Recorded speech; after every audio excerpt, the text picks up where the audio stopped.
Welcome to my productivity challenge. I'm Shelley Fishel from Tomorrow's VA and I'm so pleased you're here. I am going to be sharing some top time-saving tips with you over the next few days.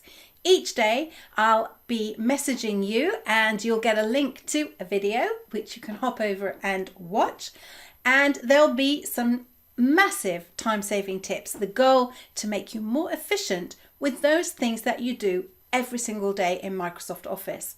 I'm going to show you how to prioritize your inbox, how to create a checklist in as a template in Word, and also how to create a spreadsheet that will track your time.